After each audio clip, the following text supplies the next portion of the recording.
السلام عليكم ورحمة الله وبركاته. مباراة مشعة بالحماس ومباراة مشعة بالرهبة.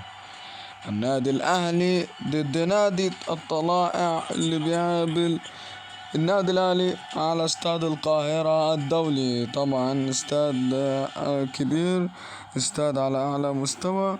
هنشوف مباراة كبيرة بين النادي الأهلي ونادي طلائع الجيش. في هذا اللقاء كرة مرة ثانية، استخلاص كبير لمصلحة النادي الأهلي ضد حسين الشحات. حسين بيعمل مواجهة، يا ولد يا ولد، لكن هنا لو دفع، لكن هنا يا ولد الدبيس يعمل الدبيس كورة، ولكن هنا المشوار ما ظبطش. كورة مرة تانية، ولكن هنا الحارس وفيها ايه فيها ايه فيها ايه. هنشوف ضرب جزاء ولا ركلة حرة لطلائع الجيش. هنشوف وادي ركلة جزاء، لا ركلة حرة، ركلة حرة لمصلحة نادي الطلائع. مرة تانية يسلم ياسر إبراهيم، ولكن هنا الخطأ. كرة مرة تانية ترجع لنادي الطلائع، ولكن ركلة حرة تاني لمصلحة نادي طلائع الجيش.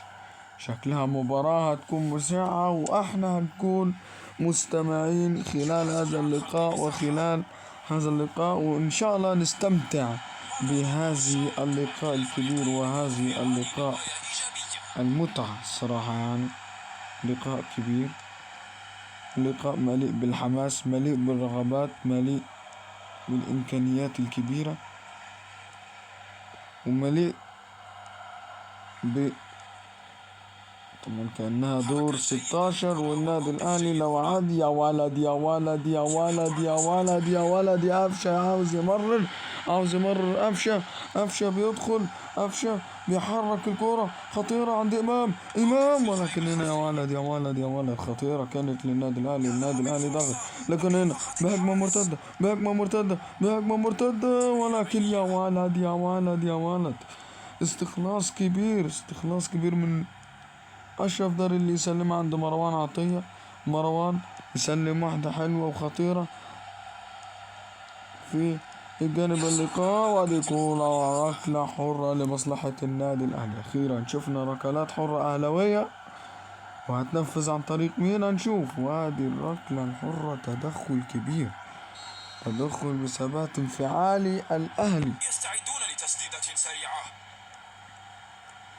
النهارده، اللي بيبحث عن انتصاراته.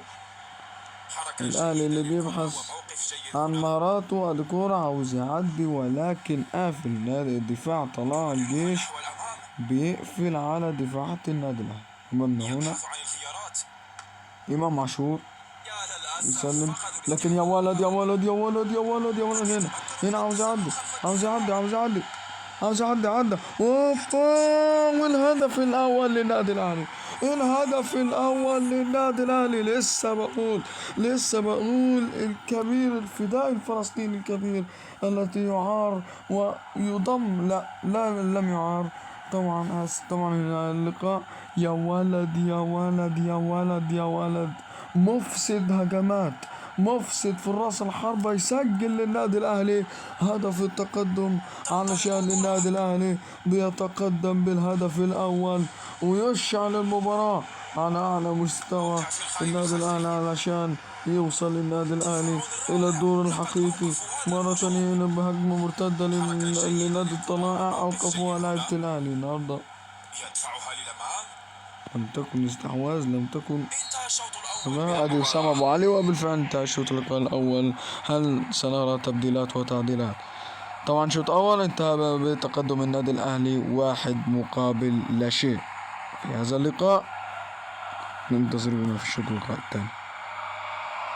اصدقائي المشاهدين، 3 تبديلات امامنا هنا لمصلحة النادي الاهلي. طبعا نزول عمرو السولية مكان محمد مجدي قفشة، ونزول بيرسي تاو مكان حسين الشحات، ونزول طبعا علي معلول. النهارده بيطلع، والنهارده بينزل علي معلول اللي بيشارك خلال هذا اللقاء. ادي كرة مرة تانية خطيرة لمصلحة النادي الاهلي، وطبعا من لاعيبة النادي الأهلي. لسه هنشوف مهارات، لسه هنشوف سرعات أمام نادي الطلائع الكبير، أمام نادي الطلائع اللي بيسبب فرص خطيرة. كرة مرة تانية خطيرة لمصلحة النادي الأهلي. هذه كرة عند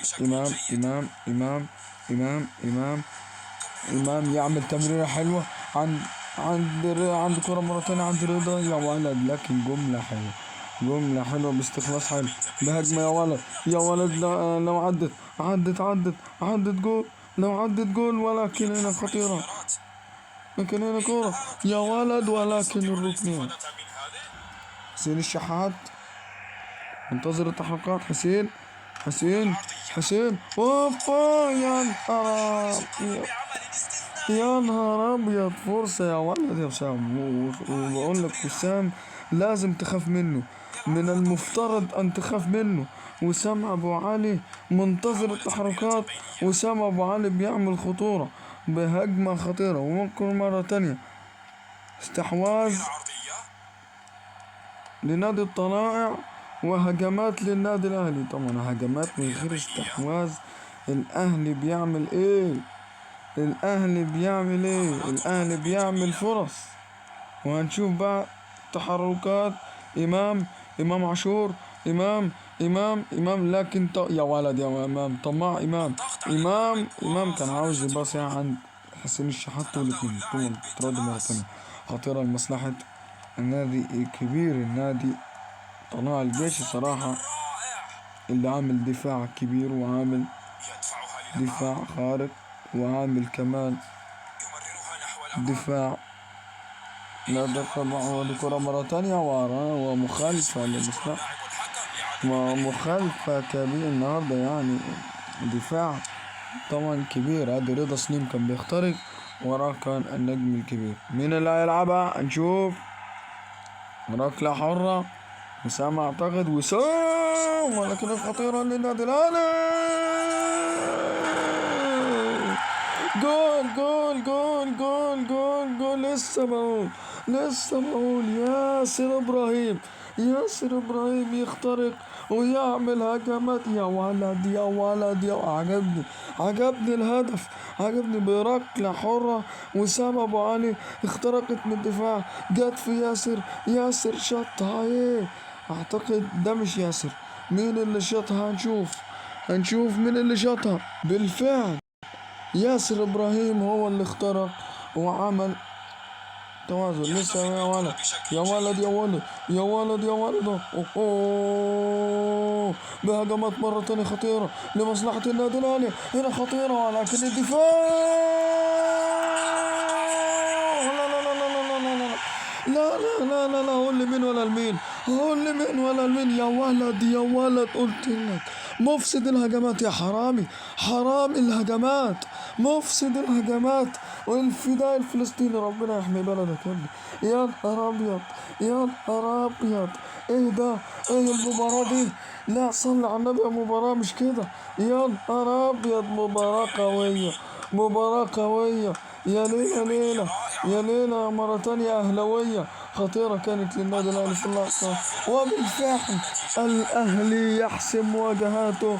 الأهلي يوري طلائع الجيش ديربي كبير بين الفريقين، الأهلي وطلائع الجيش. أما الآن لزميلي العزيز الكابتن سيف أسامة، مع تحيات سيف أسامة من قناة العبقري. طبعا هنشوف الهجمات. ادي هدف طبعا كريم الدبيس اللي عمل خطورة، وأسامة بوادي. ادي الركلة الحرة الصراحة اللي اتعملت. وياسر ابراهيم ايه ده يا ابني؟ مدافع لكن مهاجم. وادي بص يا عيني عليك يا وسام، يا عيني شرير الهجمات وسام ابو علي. اما الان طبعا السلام عليكم ورحمة الله وبركاته. طبعا سيبقى عنوان المباراة: الأهلي يهتف لجماهيره، الأهلي يصدم جماهيره للفرح. والسلام عليكم ورحمة الله وبركاته.